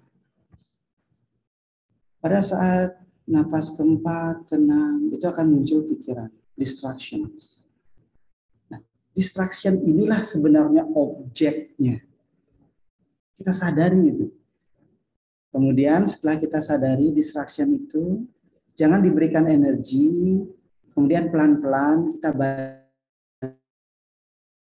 lagi. Lepaskan dia, kita balik lagi ke nafas. Dasarnya itu yang dilakukan oleh Jon Kabat-Zinn. So simple. Gitu. Ya, jadi ya emang lumayan banget. Nah, ini adalah yang saya ceritakan tadi, bagaimana kita fokus pada objek, kemudian muncul suatu distractions, kemudian kita menyadarinya, mulai melepasnya, dan kembali pelan-pelan ke sana. Dengan kita melatih ini, maka otomatis yang tadi itu akan muncul. Kita akan tahu, saya dalam keadaan marah. Saya dalam keadaan panik saat ini. Saya dalam keadaan sedang tidak nyaman. Ini pasiennya seperti ini. Jadi pola pikir yang dulunya itu up down itu jadi bottom up. Jadi pola pikir bottom up itu adalah kita melihat secara keseluruhan. Jadi tidak fokus pada satu hal, tapi melihat secara keseluruhan. Begitu ada satu yang salah, maka kita akan masuk ke sana. Dan inilah yang paling keras dan paling banyak membantu munculnya intuisi. Yang diungkapkan oleh Robert ya pada mindfulness dan anesthesiologist. Jadi di artikelnya itu dia mengatakan seorang anesthesiologist yang sudah bekerja menggunakan insting, menggunakan intuisi ketika menentukan suatu diagnosa, melakukan suatu, mengambil keputusan menggunakan intuisi, maka tanpa sengaja sebenarnya dia sudah mempraktekkan mindfulness ini. Jadi kalau saya cerita, coba ngobrol ke senior-senior ya yang ada di Bali atau yang di mana, saya melihat tanpa sengaja mereka melakukan ini. Tapi tidak menyebut namanya ini, tapi itulah yang sebenarnya mereka lakukan. Oke, terima kasih. Kira-kira itu yang bisa saya sampaikan. Mohon maaf kalau ada kata-kata saya yang salah atau menyinggung. Saya hanya berusaha untuk sharing seperti apa adanya. Ya. Andai kata ada waktu jalan-jalan ke Bali, kami sangat welcome sekali. Tanggal Juli ya, bulan Juli kita mengadakan Joint Symposium Indonesia Singapura untuk Neuroanesthesia and Critical Care dengan tema Mindfully Protecting the Brain. Jadi tidak hanya protecting the patient brain, tapi brainnya kita juga. Oke. Saya kira itu yang dapat saya sampaikan. Terima kasih. Waktu saya kembalikan ke Dr. Johannes. Baik, terima kasih Dr. Krisna yang sudah menyampaikan hal-hal yang menarik ya tentang burnout dan bagaimana cara mengatasinya. Itu tadi disampaikan dengan cara salah satunya dengan mindfulness ya. Memang ada banyak cara untuk mengatasi burnout, ada 9 kalau yang pernah saya baca, dan salah satunya memang ada di mindfulness. Baik, ini sudah ada beberapa pertanyaan di kolom chat yang mungkin bisa kita jawab nih, pertanyaan untuk Dr. Krisna ini. Tapi kalau ada pertanyaan yang secara langsung mau raise hand, silakan. Mungkin sebelum pertanyaan di kolom chat kita jawab, ada yang mau raise hand, kita beri waktu. Kita punya waktu kira-kira sampai jam 9:30 paling lama ya. Ini ada yang raise hand dari siapa? Awanda ya. Kita buka dulu termen untuk yang raise hand ya. Silakan yang mau bertanya silakan langsung. Baik, baik. Terima kasih dok. Terima izin ya, silakan. Selamat malam Dr. Krisna. Terima kasih Dr. Johannes. Izin dok, saya Awanda PPDS Anestesi dari FK Untri dok. Ya. Izin dok, mungkin salah satu stres yang dirasakan terutama kita sebagai anestesi mungkin jika ada pasien di tengah operasi perburukan yang kita sudah coba resusitasi tapi misalnya tidak baik kondisinya sampai terjadi kondisi mortalitas.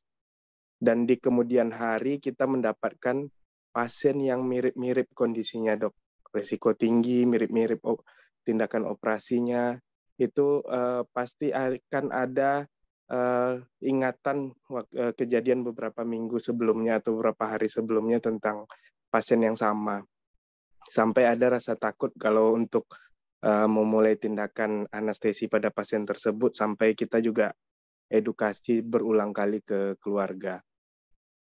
Jika di kondisi tersebut, bagaimana ya dok cara kita misalnya menghilangkan rasa bersalah kita atau ingatan kita yang beberapa hari sebelumnya atau beberapa minggu sebelumnya dengan kondisi pasien yang perburukan, terus kita bisa memulai untuk membius pasien berikutnya yang kondisinya mirip dengan pasien sebelumnya. Karena ada sedikit rasa takut dan cemas waktu kita terngiang-ngiang dengan pasien sebelumnya, dok. Terima kasih, dok. Ya, mungkin silakan ditanggapi langsung, Dr. Krisna.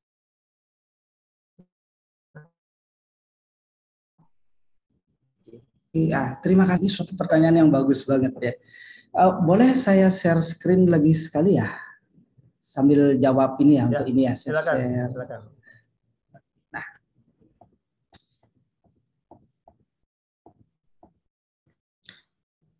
Ini sebenarnya hal yang sangat enak sekali untuk menjawab pertanyaannya Awanda itu ya. Gini, jadi ketika kita itu dalam keadaan yang seperti diceritakan Awanda tadi itu, memori yang Awanda dapat itu dia masuknya di sini, di emotional memory center. Itu udah kemasuk sama dia. Udah masuk dia sama dia. Sudah masuk. Jadi begitu kita mendapatkan pasien yang sama atau yang mirip seperti itu, amigdala itu langsung kerja, dia langsung emosional, dia emosional itu langsung berhubungan dengan amigdala, langsung fight, flight, or freeze. Itu jawabannya. Itu yang menyebabkan kenapa kita akhirnya apa? Akhirnya concern ke pasien dan lain sebagainya secara berlebihan dan lain sebagainya. Karena ini yang mulai muncul. Anda dalam keadaan stres sebenarnya. Seperti itu. Lalu bagaimana menghadapi ini? Sebenarnya kalau untuk menghadapi ini, kalau jawaban gampangnya saya maksudnya ngomongnya latihan mindfulness gitu. Kenapa? Karena dengan seperti itu kita bisa memasukkan thinking brain sama ini. Jadi kita bisa memberikan apa sebenarnya ilmu-ilmu yang ada. Kenapa hal itu bisa terjadi? Kita bisa belajar dari sana. Learn from it. Sehingga itu bukan menjadi sesuatu yang menakutkan. Buat dia menjadi eustress. Jangan buat dia menjadi distress. Bagaimana caranya? Dengan mencari ilmu lebih banyak. Pelajari apa yang menyebabkan itu terjadi. Andai kata itu terjadi lagi, saya sudah punya pegangan, ini loh yang akan saya lakukan. Nah, permasalahannya yang muncul itu adalah ketika hal itu muncul lagi, plot kejadian itu, ini nggak sempat. Sebenarnya kan sering itu, pasti kita udah melakukan sekarang, kita dapat pasien dalam keadaan jelek. Nantinya pasti kita akan berusaha untuk mencari. Kenapa kok hal itu bisa terjadi? Udah kita pelajari nih semuanya. Wah ini, oh ini penyebabnya. Oh ya. Dapat dah ini, simpan di sini. Tapi begitu plek keadaan itu muncul lagi, panik kita, ini langsung ke sini dia arahnya, tas langsung kayak gitu. Gimana caranya? Sadar. Saya panik. Itu normal. Saya pun seperti itu, saya kira semua pernah. Lalu kenapa senior-senior yang dulu-dulu itu? Karena dia tanpa sengaja yang saya katakan, dia practicing ini, intuitionnya muncul. Itu yang menyebabkan dia sempat mempunyai waktu untuk berpikir. Jadi ini masuk dia ke sini. Seperti itu. Itu sih yang bisa saya sampaikan ya. Karena itu kan masuknya memang langsung ke keadaan dalam dalam pada saat mengerjakan pasien. Itu sih yang bisa saya jawab ya. Semoga bermanfaat ya Arwanda. Jadi trying untuk sadar gitu loh. Jangan kemana-mana pikirannya. Biasanya yang muncul tuh kayak gini. Pop, suatu kejadian, nanti apa yang harus saya bilang sama konsulen saya ya. Ini apa yang harus saya bilang ya? Apa ya alasannya? Itu munculnya macam-macam. Kalau kita udah jadi anestesi itu apa ini yang nanti bilang ke keluarga pasiennya kalau ini sampai terjadi mati dah pasien ini sekarang. Ini semua muncul ya. Itu yang akan menambah stres sehingga makin terblok ini. Kalau kita bisa memfokuskan balik kemampuan kita latih untuk balik lagi untuk pada fokus pada masalahnya, mungkin kita bisa menyelesaikannya. Terkadang masalah itu tidak seberat yang kita perkirakan. Yang bikin berat itu cuma otaknya kita aja yang menganggap ini terlalu berat. Pernah dengar lagunya Dewa nggak yang hadapi dengan senyuman, biarkan yang terjadi terjadilah. Semua akan baik-baik saja. Terkadang itu benar. Sometimes it's right gitu loh. Kita ngobrolnya sambil santai kan ya, sambil santai gitu. Ya memang seperti itu kadang-kadang. Oke, terima kasih Arwanda untuk pertanyaannya. Gimana kira-kira Arwanda? Ini bisa menjawab ini enggak Dr. Krishna? Gambar ini bisa menjawab enggak? Kalau ditanya konsulen kita lupa, begitu selesai pertanyaan di luar kita bisa jawab. Kalau itu mah tegang itu Bang. Kalau itu karena ya bisa menjawab juga sih. Maksudnya emosionalnya ini jadinya kita nggak jadi tegang kan, karena tegang ya jadinya ya ini thinking brain sama ininya nggak match dia, nggak bisa berhubungan. Berarti kita perlu melatih mindfulness juga ya sebelum ujian ya. Juga, oh banyak banget itu kalau dari ini ya, bahkan kalau dari penelitian yang dilakukan di luar itu Bang Jo, di beberapa center itu mereka memang melakukannya itu di perlakuannya itu adalah pada saat mau ujian itu dilatih yang satu dengan mindfulness, yang satu yang tidak pernah dilatih mindfulness. Jadi efeknya memang lebih bagus pada mindfulness gitu.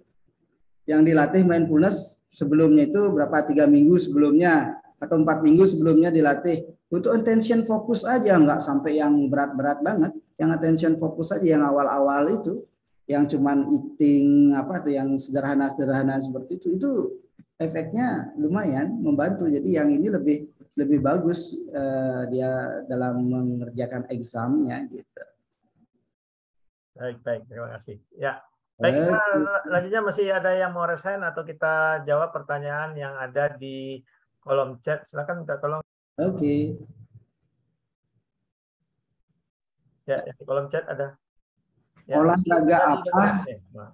Olahraga apa dan berapa lama yang direkomendasikan untuk mengurangi burnout? Nah, gini, Dokter Dita, kalau yang saya baca, teman saya sih terus terang aja ya, kalau saya itu karena memang sudah akhirnya kecantol di mindfulness ini, jadi saya memang untuk ini saya lebih cenderung ke mindfulness ya. Tetapi olahraga juga tetap saya lakukan. Tapi yang jelas olahraga itu adalah olahraga yang notabene itu tidak sampai menyebabkan dia kecapean. Seperti itu. It's not fatigue. Jadi yang saya pernah dapat ininya itu adalah olahraga. Kalau dari jenisnya itu ya seperti running itu yang nyaman katanya. Jadi olahraga yang ringan tapi jangka waktunya agak panjang. Gitu. Karena di sana juga kita bisa sambil merasakan, enjoy, menikmati. Tapi itu balik lagi ke orangnya. Ada beberapa orang yang memang suka untuk yang berkompetisi atau macam seperti itu. Jadi dia mendapatkan dopaminnya di sana, gitu. Ya, jadi balik ke dopamin. Tapi rumusnya seperti ini. Ketika kita melakukan sesuatu dan kita merasa cukup, ya itu artinya terjadi keseimbangan antara dopamin sama serotonin. Tetapi ketika kita melakukan sesuatu dan kita ingin lebih, itu sudah mulai terjadi hiperaktivitas dari dopamin.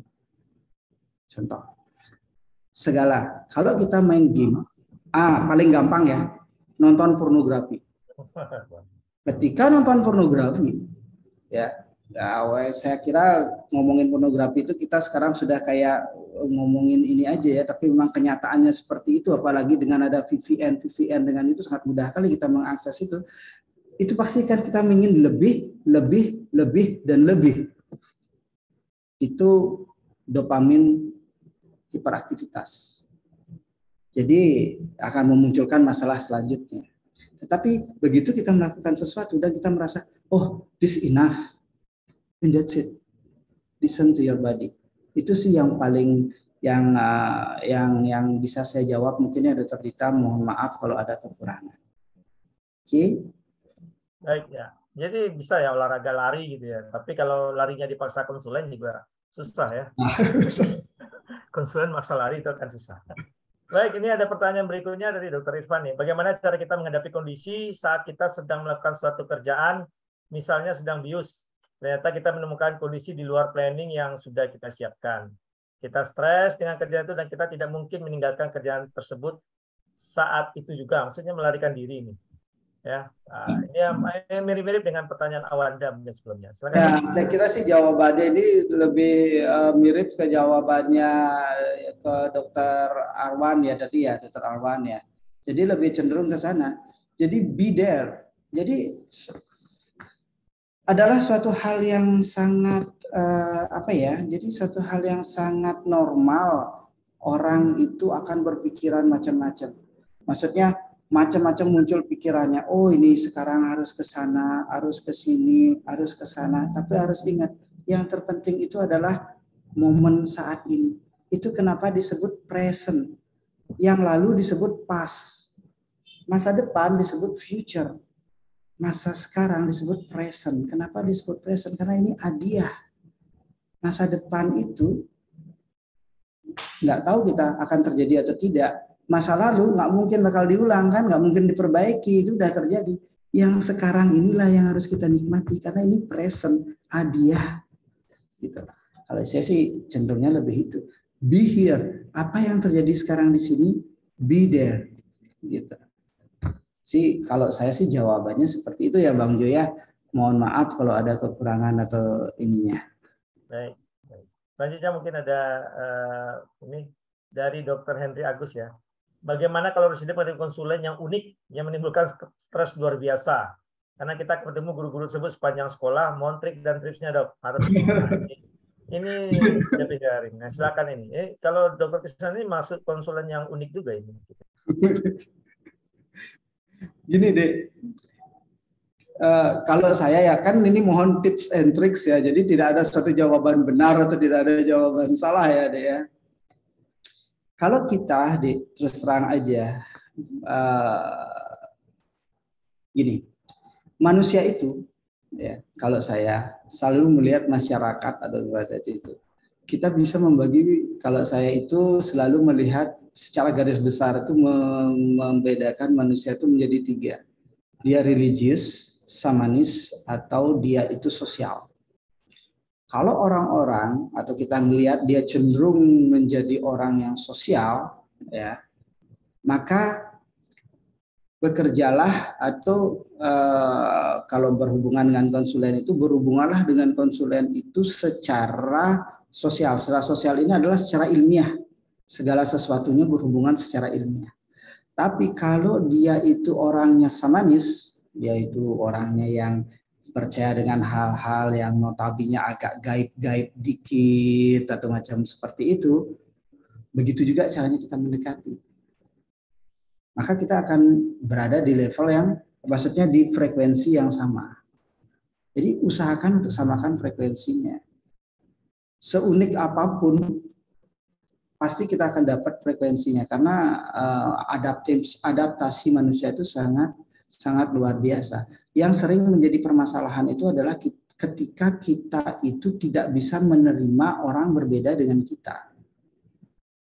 Kalau kita sudah bisa menerima memang dia keadaannya seperti itu, kita akan bisa menerima, oh iya, dia memang seperti itu, it's okay. Gitu. I've been there dan saya merasakan hal itu. Oh iya, ya memang seperti itu, ya harus dijalanin, gitu loh. Ya seperti itu ya. Dan kalau kita yang religius itu ya biasanya selalu berhubungannya dengan Tuhan. Ya caranya juga mendekati ya seperti itu juga. Soalnya dia tidak mengungkapin uniknya ini seperti apa, jadi agak susah juga ya untuk membicarakannya. Tapi ya secara garis besarnya ya kita samakan frekuensinya gitu. Cara menyamakan frekuensi. Nah, ini kayaknya lebih ke curhat ya Bang ya.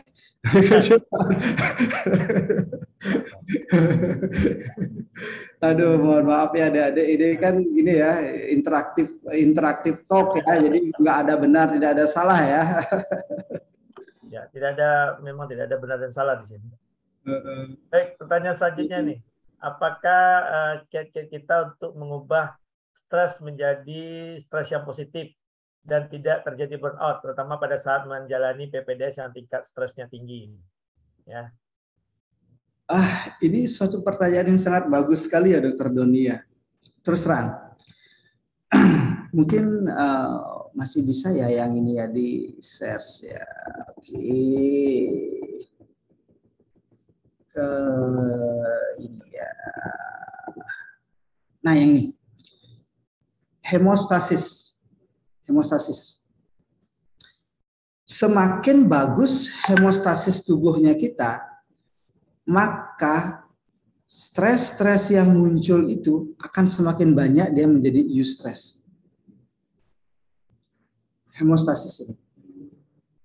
Nah, hemostasis ini ya kalau secara biomolekulernya itu ternyata itu dipengaruhi oleh jumlah reseptor dopamin. Salah satunya ya yang 3 itu sebenarnya reseptor dopamin, reseptor serotonin dan juga reseptor noradrenalin. 3 ini sih sebenarnya. Tapi yang kalau saya karena saya maunya penelitiannya ke dopamin, saya lebih banyak bacanya ke dopamin. Nah, jadi ternyata semakin banyak reseptor dopamin yang ada di prefrontal cortex-nya kita, ya, itu maka kemampuan kita untuk menerima stres itu semakin banyak, semakin besar, semakin tinggi. Jadi ini challenge, kemampuan hemostasis menerima challenge itu akan semakin besar. Sehingga apa, akan jatuhnya ke sini dia. Jadi sini yang dikuatkan. Itu yang disebut dengan coping mechanism. Coping mekanisme dari stres. Itu dipengaruhi oleh apa? Pengaruhi oleh attention. Bagaimana kita memperhatikan sesuatu. Semakin bagus kita bisa memperhatikan fokus pada satu hal, maka semakin kuat coping mechanism kita. Itu salah satunya. Ada banyak sih untuk coping mechanism itu. Ada beberapa ya.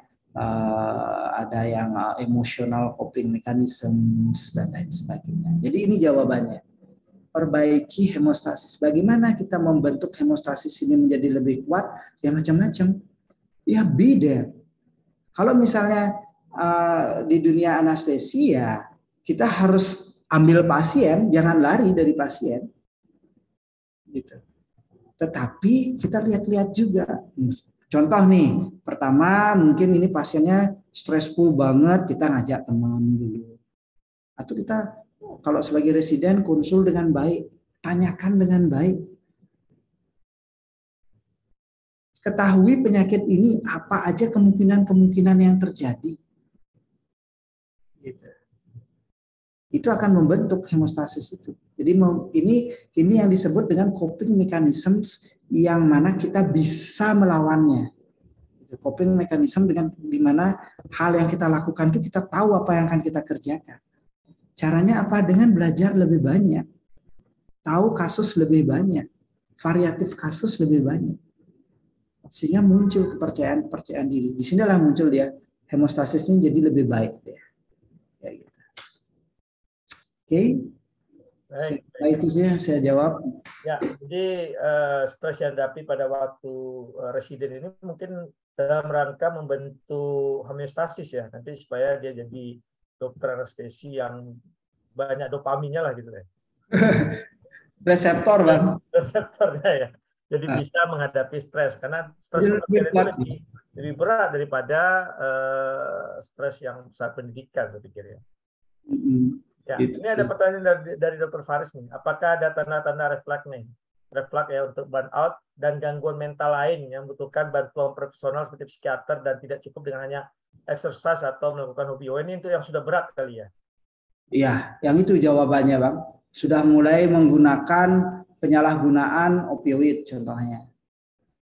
Ya, itu yang memang harus diterapi. Benzodiazepin.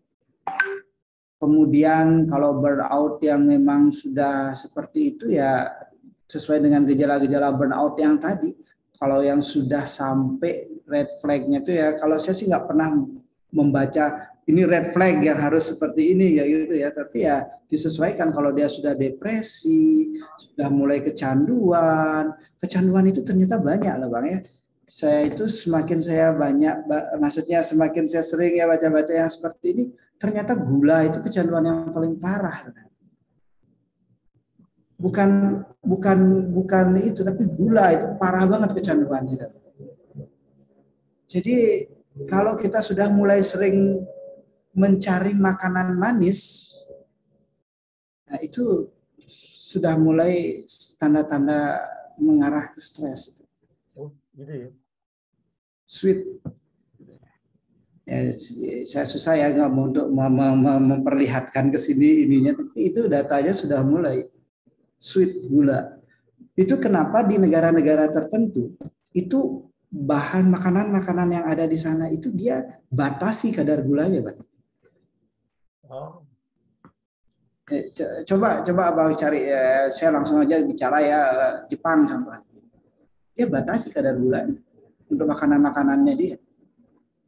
Misalnya coba cari teh kotak seperti kita di Jepang susah.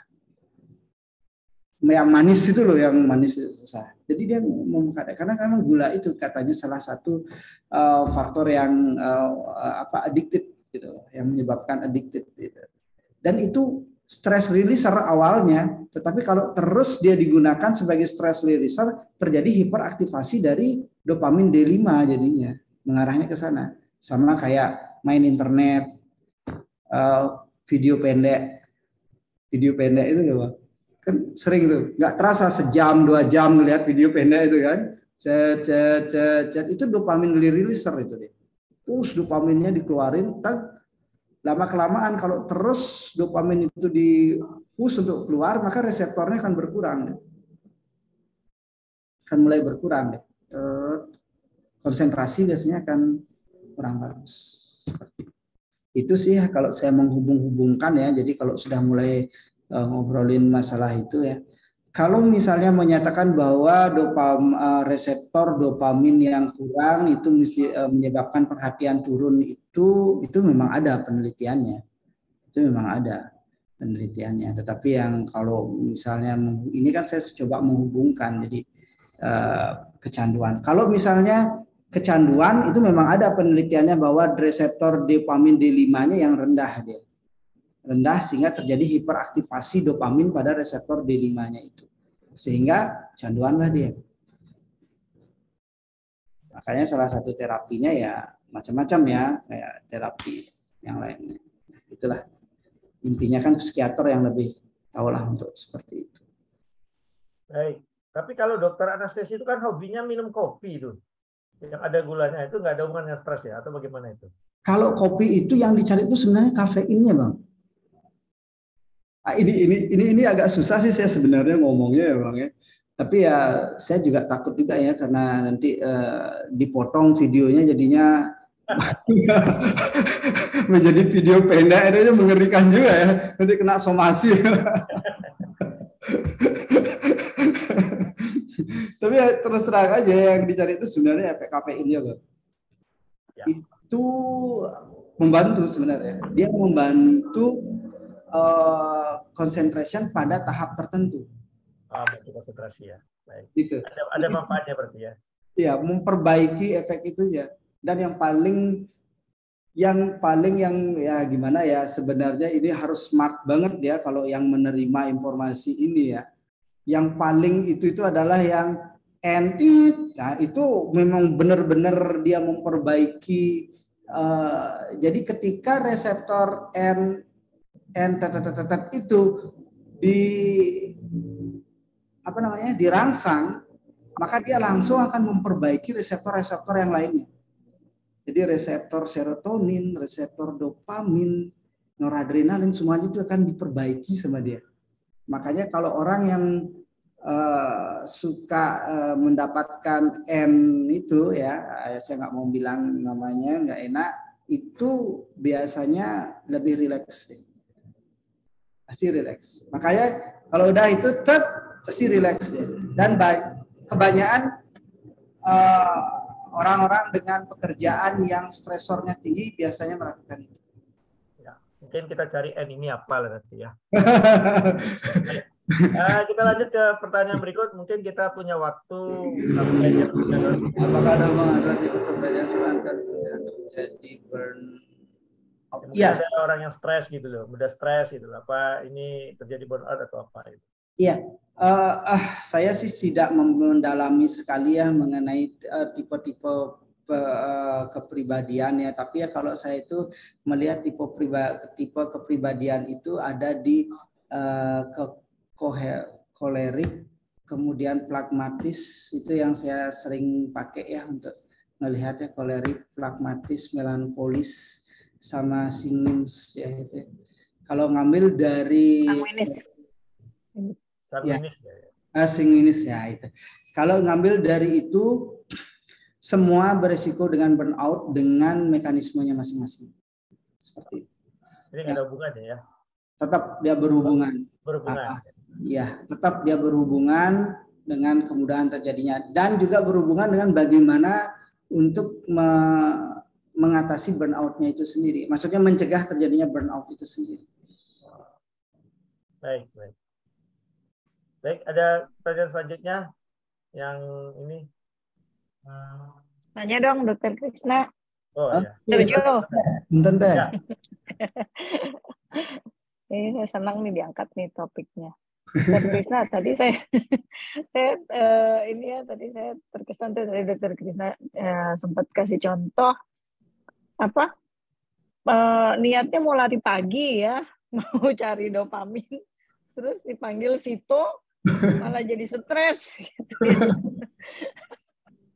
Nah sementara ini mungkin ini hal-hal yang kita harus paham bahwa inilah memang sehari-hari ya, mungkin buat di sini buat adik-adik residen juga harus memahami bahwa yang seperti ini nih nanti kalau sekarang stresnya ketemu konsulen, besok dengan pasien, dengan operator gitu kan.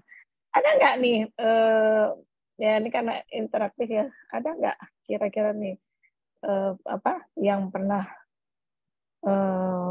meneliti gitu ya, apakah hal-hal yang seperti ini sementara kita memang sebagai seorang dokter anestesi kita memang bisa dibilang nggak punya waktu sendiri, nggak memiliki kita sendiri, kita milik pasien, kita milik operator.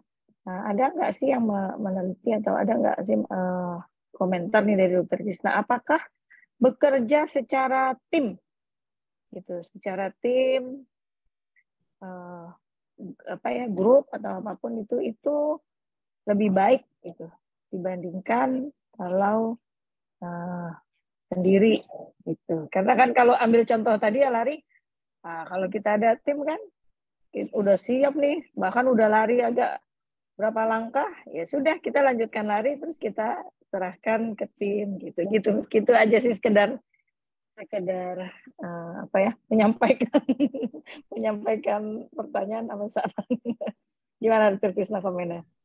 Terima kasih Dokter Nobi. Saya enaknya manggilnya Teh ya, sudah ngerasa deket banget sama teteh aja ya. Punten pisan Teh, ini jujur Teh, kalau misalnya untuk penelitian itu yang penelitian yang menyatakan bahwa hal seperti ini menyebabkan stres, iya Teh, itu memang. Jadi salah satu penyebab stres itu adalah keadaan yang seperti tadi itu. Jadi adanya miscommunication, dan yang ini kan termasuk dalam apa yang kita rencanakan tidak terjadi. Itu memang dimasukkan salah satu stresor yang menyebabkan terjadinya stres pada anestesi itu juga sendiri. Kemudian untuk pertanyaan Teteh yang apa sih yang bisa ini, terus terang Teh, saya juga pernah mengalami itu dan saya tanyakan langsung. Saya kan kalau saya suka kalau sama senior saya yang pas, karena sekarang saya di Bali, saya tanya ke mereka bagaimana mereka kan, apalagi sejak saya baca-baca tentang ini. Ternyata jawabannya mereka tuh cukup simpel dan ini. Jadi senior saya itu kalau mereka sedang kalau kita kan ada jadwal misalnya jaga di rumah sakit A ini berapa hari sekali, 3 hari sekali, seperti itu. Jadi dari awal mereka sudah ngeset dalam benaknya mereka, hari ini saya jaga, maka tempatnya saya adalah di rumah sakit. Jadi dengan mengeset hal semacam itu tuh sangat membantu sekali ternyata Teteh.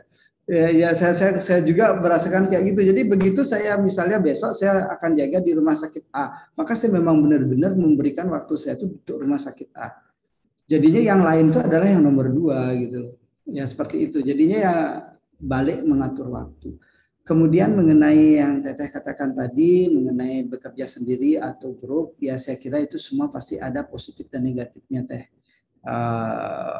Saya yakin itu ada positif dan negatifnya. Kalau saya kebetulan sih di Bali, saya dalam satu grup dan selama ini sih saya sangat nyaman sekali di grup saya di Bali. Kalau gitu. Dan saya karena mungkin ya karena saya merasa lebih tenang dan kemudian mengatur waktu lebih enak, untuk meminta tolong juga lebih enak. Tetapi ya dalam notabene yang tidak bersifat ini ya Teh, yang maksudnya memanfaatkan itu tidak Teh, tapi ya kalau memang waktunya saya jaga ya memang saya berikan satu hari ini yang untuk ini. Andai kata pun saya ada acara di saat itu, saya memang dari awal-awalnya sudah minta tolong ke teman, misalnya ke siapa itu saya minta tolong ke dokter A, saya dari jam segini sampai segini mungkin ada acara, bisa nggak saya dibantu? Andai kata ada pasien dari jam segini sampai jam segini, seperti itu. Itu sih yang selama ini saya rasakan teh. Nuhun teh, mungkin itu yang bisa saya sampaikan. Ya, kami makasih penjelasannya sangat jelas, sangat jelas dan sangat membantu tipsnya. Baik, terima kasih Dr. Krisna. Ini dari Dr. Oktovina nih, saya rasa kenal nih. Ini selamat malam Dr. Krisna, menarik sekali bahasanya. Khusus untuk di Perifer hanya kerja sendiri aja, emang benar-benar berat, kasus berat kerja sendiri. Usul nih, buat penelitian tentang burnout dokter anestesi di daerah, mungkin bermanfaat. Nah, ya dok. Oktovina nih. Ya Dr. Oktovina, saya juga ini rencananya ingin membuat. Jadi ternyata itu waktu saya search tentang burnout itu dokter itu banyak sekali ya. Itu ada dari Zimbabwe, ada dari negara-negara Afrika, itu mereka buat itu. Cuman membuat angka kejadian burnout pada dokter anestesi yang kerja di sini. Itu masuk Scopus 1 loh. Apa namanya? Di 1. Waduh. Cuman penelitian deskriptif kayak gini Q1. saya nggak share di sini ini ya.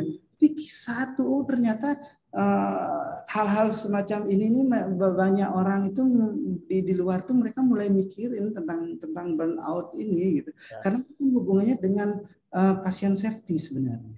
Ya. Pasien safety sebenarnya hubungannya gitu. Ya. Ya dokter, nanti saya coba untuk ngobrol dengan Kang Asep atau siapa tahu ada. Nah itu Kak Oktovina tuh ada. Tuh ada tuh. Oh Kak Ina tuh. Ya ada Kak Ina tuh. Kak Ina ternyata di burnout nggak selalu ini ya. Nggak selalu healing ya Kak Ina ya. Benar-benar. Hai Kak Ina. Mantap. Bagus nih bahasannya ya, dan mungkin ya disupport bisa kan secara online semua ya, untuk hanya observasi kita mengisi kuesioner gitu kan untuk burnout, sangat bermanfaat tuh. Nah, bagus Kak Krisna, makasih ya. Terima kasih Kak, sama-sama Kak. Baik Kak Ina, terima kasih. Ini terakhir ini ada pertanyaan dari Sri ya, Dr. Sri. Apakah dengan mendengarkan musik-musik yang bisa meningkatkan rilis dopamin atau endorfin, serotonin, atau meningkatkan gelombang alfa dapat mengurangi stres? Iya, bisa sekali dok, Dr. Sri, bisa sekali. Ini memang udah banyak penelitiannya untuk itu. Jadi memang terapi musik itu bisa merubah gelombang. Jadi memang kalau pada pada saat kita dalam keadaan fokus, itu yang dominan itu adalah gelombang alfa biasanya. Ya, jadi gelombang alfa yang dominan pada saat kita fokus. Jadi kalau kita dibuat sedemikian hingga dengan terapi musik itu kita ada dalam gelombang alfa, maka pemikiran kita menjadi lebih fokus, maka hemostasis tubuh kita itu akan menjadi bagus. Jadi stres coping mechanisms dari stres itu akan menjadi lebih baik. Sehingga ya bisa digeser dari distress itu ke eustress. Itu sih memang bisa sih salah satu metode untuk melakukan itu. Tapi harus dicari yang melodinya itu memang untuk menurunkan ke gelombang alfa. Jadi nggak semua musik bisa seperti itu dan setiap orang berbeda-beda. Itu sih yang kalau yang terakhir pernah saya baca itu setiap orang mempunyai ini yang berbeda. Maka sebenarnya sekarang tantangan yang lebih ini itu adalah suatu alat yang bisa melihat gelombang ini masuknya apa gitu. Kalau dia dengerin musik kayak gini, dia gelombangnya apa? Dan setiap orang ternyata berbeda seperti itu. Ini di teman-teman di hipnotis senang membahas mengenai ini. Teman-teman di hipnotis ya, jadi di metafisika biasanya kita suka di hipnoterapi atau kita mungkin bisa memutar lagu dangdut di Oka bisa mengurangi stres nggak? operasi. Tergantung Bang, tergantung gitu. Ya. Iya, tapi ini saya setuju. Saya ingat ada penelitian senior ini, ya, yang pakai musik Sunda ya. Tapi Itu ternyata dengarkan ke dia pasien, dari nggak suku kayak yang berbeda. Ya, itu Dari ke suku yang pasiennya, bukan berbeda, bukan anestesinya gitu. mengenalkan. Ya. Baik, mungkin sudah larut malam ya kalau di sana ya, Dr. Krisna ya. Sekarang jam 10.15 waktu Indonesia Tengah ini. Sudah terlalu larut. Mungkin dari panitia ada lagi? Mungkin tidak ada lagi kolom chat atau kalau ada nanti kita lagi. Mungkin sudah cukup rasanya. Terima kasih Dr. Krisna atas pemaparan yang sangat menarik, sangat bermanfaat dan baru sebenarnya bagi kita ya. Mudah-mudahan kita bisa mengenali gejala burnout dan bisa melatih mindfulness ini, terutama untuk residen yang mau ujian. Ya. Jadi ada latihan mindfulness biar bisa nangkap gitu ya. Tidak seperti gelombang tadi yang terputus di amigdalanya itu ya. Jadi dengan latihan mindfulness bisa nyambung lah ya. Sangat menarik dan sangat bermanfaat dari pemaparan dari Dr. Krisna. Dan mungkin kita bisa datang nanti ke Bali ya, acara ISNAK ya, Dr. Krisna, tanggal berapa? Bulan 14-15 Juli kan. Baik. Terima kasih sekali lagi kita ucapkan kepada Dr. Krisna dan terima kasih kepada para peserta, Ibu KPS, senior-senior semua, teman-teman sejawat lain yang juga ikut berpartisipasi, residen baik itu di FK Unri ataupun di Udayana yang sudah berpartisipasi dalam webinar ini. Mudah-mudahan dapat diambil manfaatnya. Mungkin kita tutup. Wabillahi taufiq wal hidayah. Assalamualaikum warahmatullahi wabarakatuh. Kami kembalikan ke Dr. Yori. Silakan. Baik, terima kasih Dr. Johannes. Materi yang sungguh sangat luar biasa buat kita malam hari ini. Mungkin sebelum acara kita tutup, kita foto bersama dulu, Dokter. Semua peserta diharapkan untuk on cam. Kita foto bersama. Kita mulai 1. Udah. Siapa yang 1, 2, 3. Senyum 1, 2, 3. Senyum 1 kali lagi 1, 2, 3. Kepada seluruh peserta dimohon untuk mengisi absen yang sudah disiapkan panitia di kolom komentar.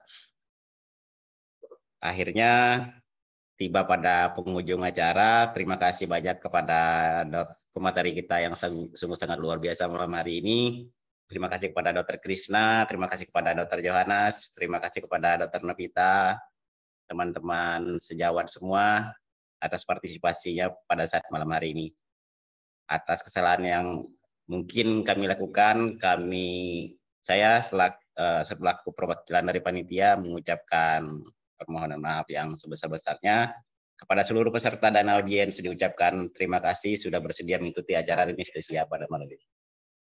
Kita berjumpa di acara Rinestesia selanjutnya. Terima kasih.